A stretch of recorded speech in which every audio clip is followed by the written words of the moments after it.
10 years ago, I made a decision that changed my life. I quit drinking. And the moment I did, the world presented me with a very clear black and white narrative about who I now was, an alcoholic. That was the label. That was the identity. That was supposedly who I would be for the rest of my life.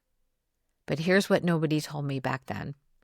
I had a choice about whether to accept that label permanently or not. And that choice, more than anything else, is what I want to talk about today. Because this episode really isn't just about alcohol. It's about something much bigger. It's about the identities that we accept about ourselves, whether they come from society, from programs that we trust, from our past, or from the stories that we've been telling ourselves for so long that we forgot that we could actually change them. And why staying locked into those old identities is what keeps so many of us stuck in gray areas, not just with drinking, but with everything. Welcome to Beyond the Gray, the podcast about gray area drinking and how it impacts your health, relationships, purpose, and faith. This is where we have real conversations about the topics successful men over 50 don't usually talk about out loud. If you've built a great life but keep asking, is this it? You're not alone. When alcohol becomes your go-to off switch and your marriage, health, or purpose feel disconnected, you're in the right place. I'm your host, Kari Schwear, and this, my friend, is where the gray ends. Welcome back to Beyond the Gray. If you're new here, my name is Kari Schwear, and I'm the founder of Gray Tonic. I'm a gray area coach for midlife leaders who are done settling for a life that looks good on paper, but feels off on the inside. You know, there's one thing that I've learned in my own life, as well as coaching hundreds of men and women. It's this, that you can have the best strategy, the best willpower, the best intentions, and still find yourself stuck in the same pattern. Not because you're weak, but because you haven't changed the identity underneath the behavior. So today, we're going to talk about identity. We're going to look at the science of identity transformation. We're going to examine how even well-intentioned programs can sometimes lock us into identities that no longer serve us. And we're going to do it all while honoring the people and the frameworks that have genuinely saved lives. By the time this episode is over, I want you to see yourself differently. Not because I'm saying anything that you may have heard before, but because I'm giving you permission to step fully into who you've actually become instead of staying tethered to who you used to be. As I mentioned, 10 years ago, I quit drinking. And I want to share with you what that moment was actually like because I don't think a lot of people talk about this part. I wasn't in a big crisis or a rock bottom. I wasn't waking up in jail or losing my family or even missing work. By every measure that society uses to determine real addiction, I was fine. I was successful, I was functioning, I was holding it all together. But I was also drinking more than I felt that was right for me. A glass of wine most nights to take the edge off, sometimes 2, and sometimes 3 or 4 on the weekends. And I had this nagging feeling that something wasn't quite aligned, even though everything looked aligned from the outside. My friend, that's the gray area.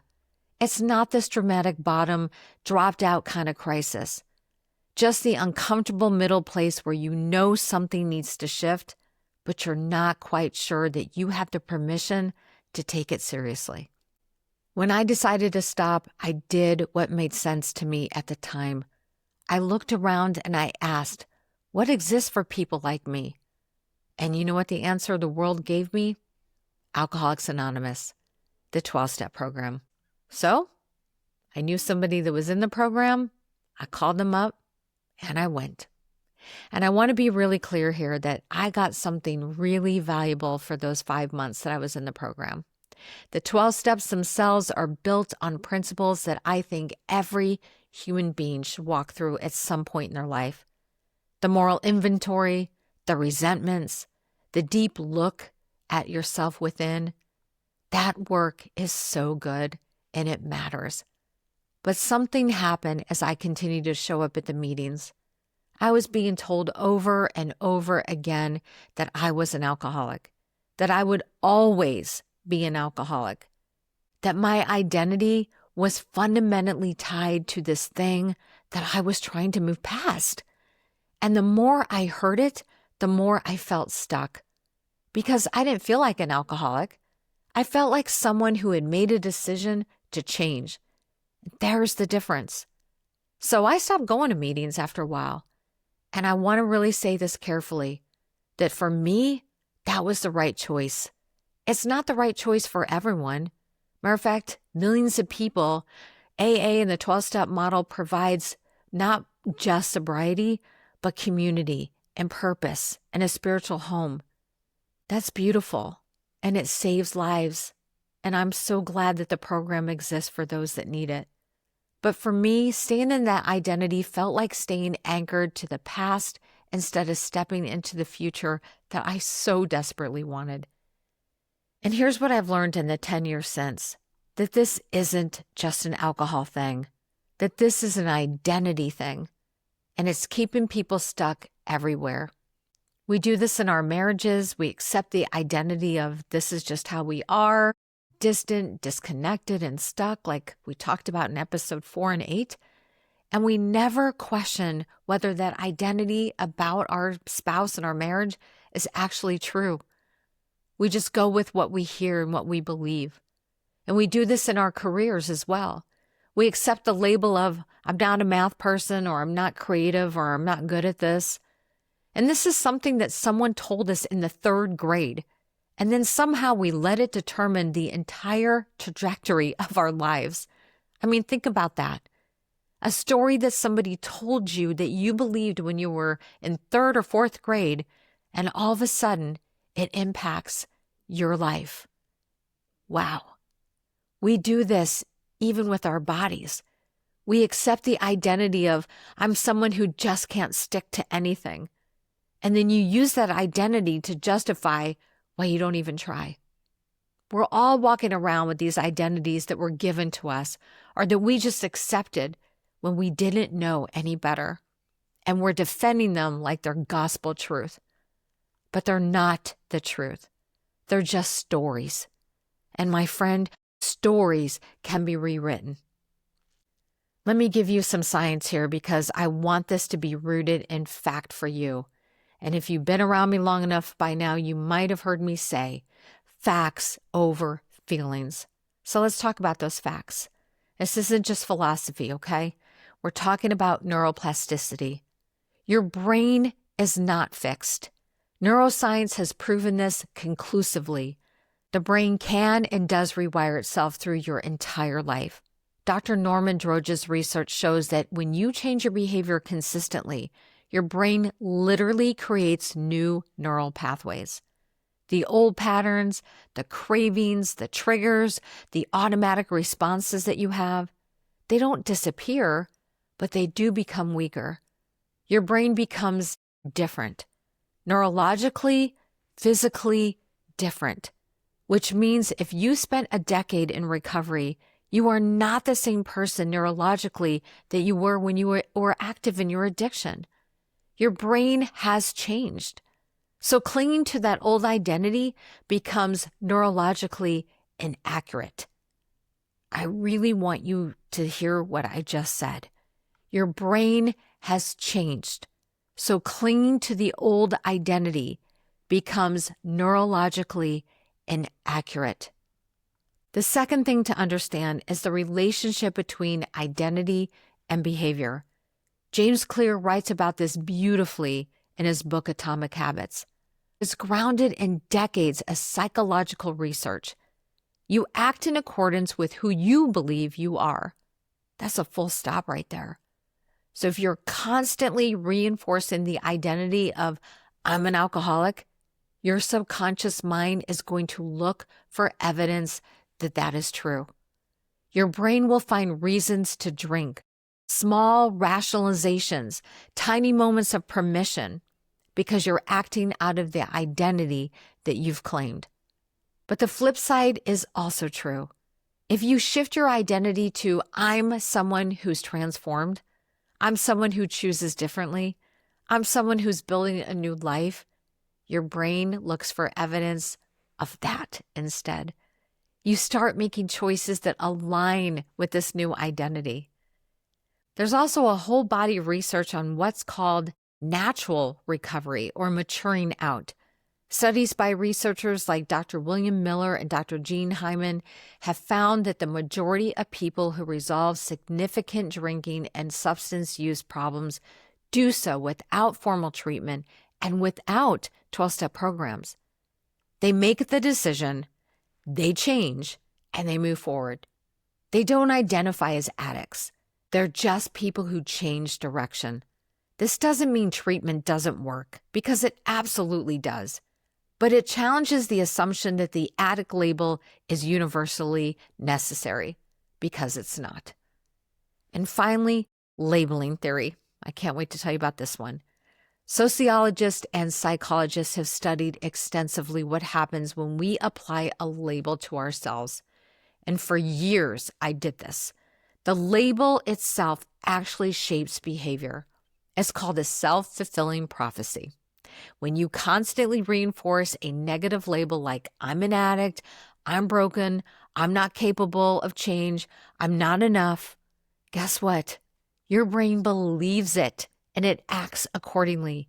You start looking for ways that that label is true about you. So you know what you do? You stop trying and you accept the limitations that may not actually be real for you anymore. And again, the flip side is true here. When you step into more of an empowering identity that I'm someone who has transformed, that I'm capable of change, I'm building something new, that label also shapes behavior. You start looking for evidence that that is true, and you make different choices. Now I want to zoom out for a moment because this isn't just about alcohol. This is about why people stay stuck in every single gray area that they have in their life. I want you to think about the things that you've been telling yourself about yourself. I'm just not a morning person. I'm bad with money. I'm not disciplined enough. I'm someone who can't stick with anything. This is just how I am. I'm too old to change careers. These feel like facts, right? Like observations about who you are. But they're not facts. They're identities that you have accepted. And they're keeping you stuck because you act in accordance with who you believe you are.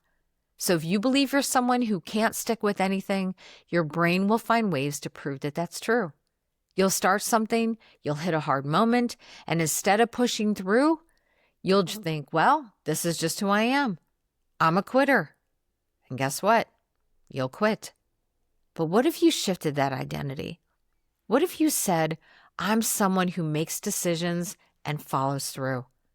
I'm someone who's rebuilt my life before and I can do it again. I'm someone who's capable of change.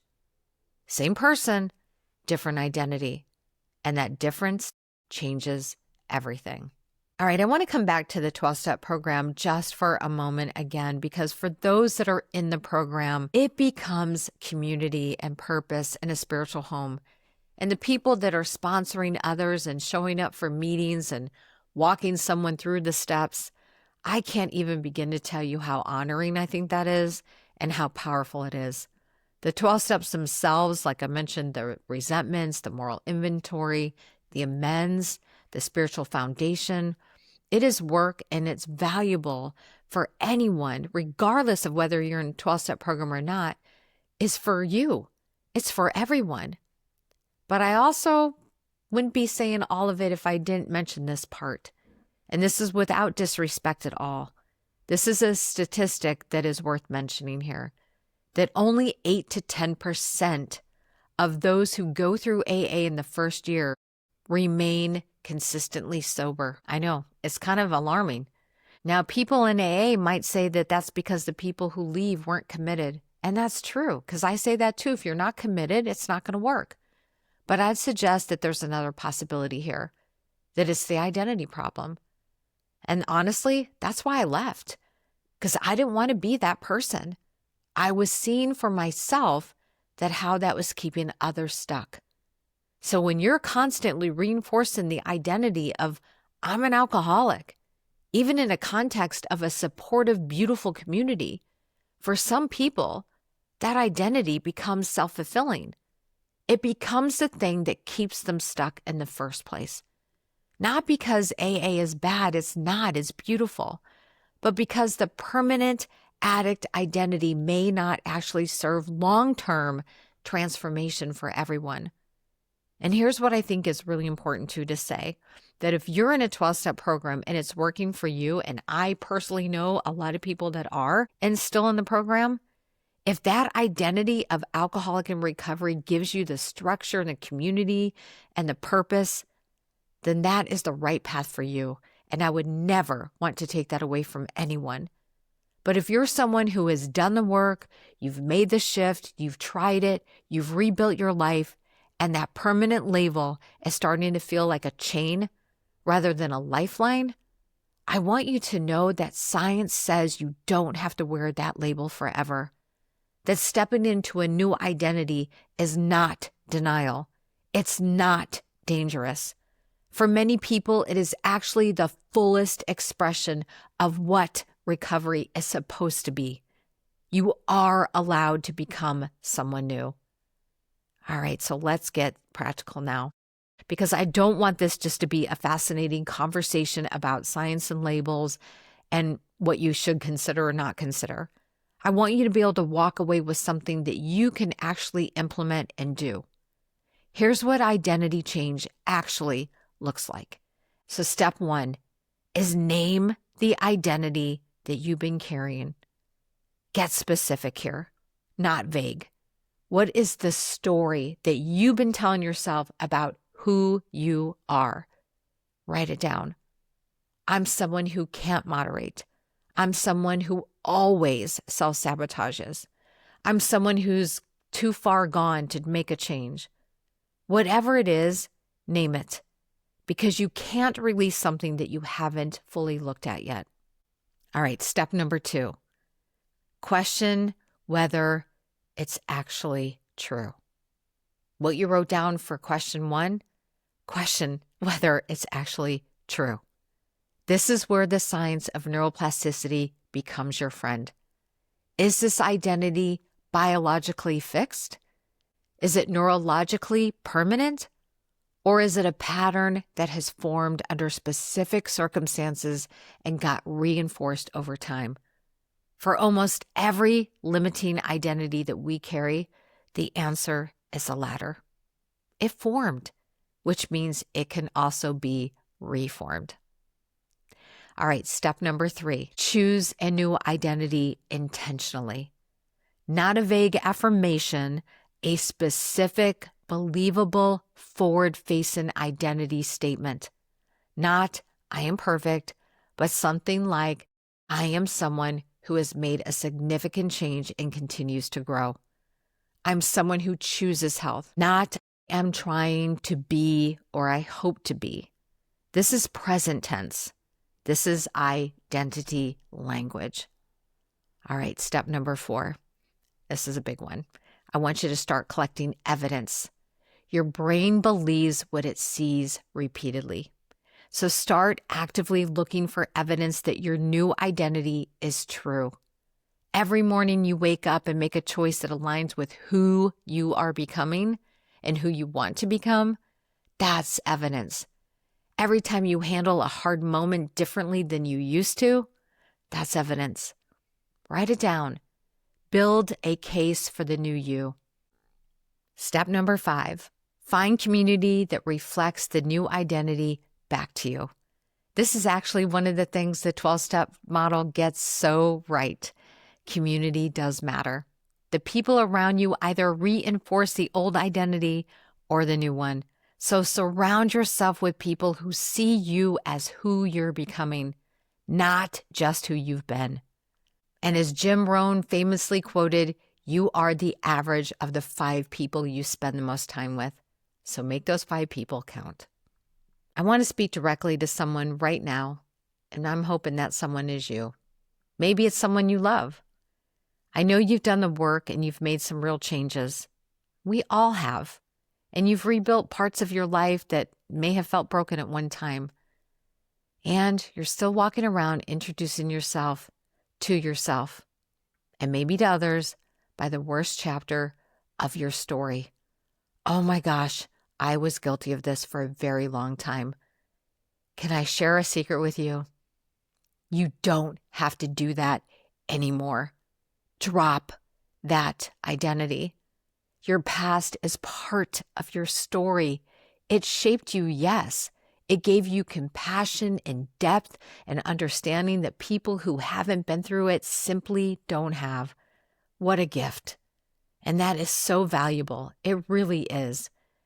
Be appreciative of what you went through. But your past is not the title of your story. It's not the whole story. And it is absolutely not the ending. You are not in your worst chapter anymore. You are not your label, and you are not the identity that someone handed you when you were at your lowest point and didn't know any better than just to accept it. You are who you are choosing to become right now, today. And that choosing, that intentional, courageous daily act of stepping into a new identity, that is some of the bravest work any human being can do. If this episode stirred something in you and you felt something shift even a little bit today, I want to encourage you to do something with it. Not next week, today.